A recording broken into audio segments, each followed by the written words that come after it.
Hey, it's Clay, and this will be a video chart on ticker symbol BSTI. We will take a look at the 30-minute time frame. Real quick, what do I mean by 30-minute in case maybe you're new to charts? Instead of each one of these candlesticks here representing 1 day's worth of price action, which is what you would normally see, each one represents 30 minutes. So while this here may look like several days worth of time, it's actually today's price action broken down into 30-minute time slices. I like to do this time frame. I think it's a good job of telling the quote-unquote story of the price. And then in this situation makes mapping out a very logical question quite straightforward. That question revolves around the fact that today the price made a very nice bounce. I mean, when you consider where the price opened up on the day, and then you look at where the price ultimately closed, any rational person is going to say, yeah, the price definitely made a very nice move on the day. But that does lead to the valid question now of, but is there any sort of true power behind this price movement? Is there any sort of genuine strength? Or is this just some sort of knee-jerk reaction, dead cat bounce type move? I have no idea, but like I said, by using charts, we can make answering that question very straightforward.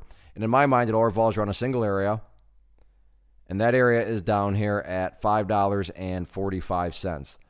Now, why is $5.45 important? Well, hopefully we can all agree on the logic that price movements with genuine power, with true strength, the price is going to progress forward. The price is not going to go back to where it was. I'm assuming you're saying, hey, thanks, Captain Obvious. Of course, if a price movement is truly powerful, it's not going to go back to where it was. That would be a total contradiction. Exactly. So with that in mind, think about $5.45.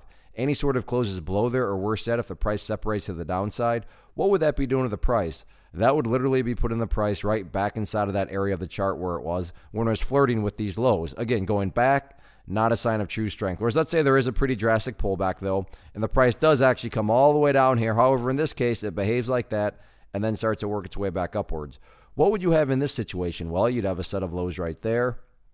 You'd have these lows down there. If you envision each one of those as stair steps, well, hey, now you have stair steps progressing in the upwards direction. And that's the name of the game. That's what a truly strong move is going to do over time. It's going to make progress forward.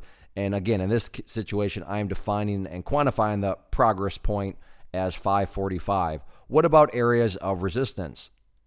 As far as where the sellers have been hanging out, well, let's scrunch this up here to give a little bit more perspective, but over time, this area right here at $6.10 has been quite a thorn in the side of the chart. I mean, you go through the history of things and you can see knocked down the price there, got within the range, directly knocked it down, directly knocked it down. Today, directly knocked it down. So I'm not saying this level can't be broken. I'm just saying apparently according to the past story of the chart that's being told, the bulls really are going to need to bring their A game in order to fight above that level and stay above it. So we'll see what happens with it, but the week is young, still 4 days left.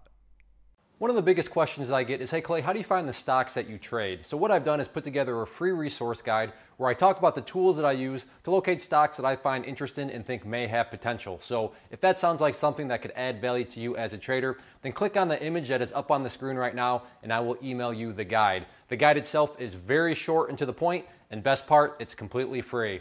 Thanks for watching the video. Let me know if you have any questions.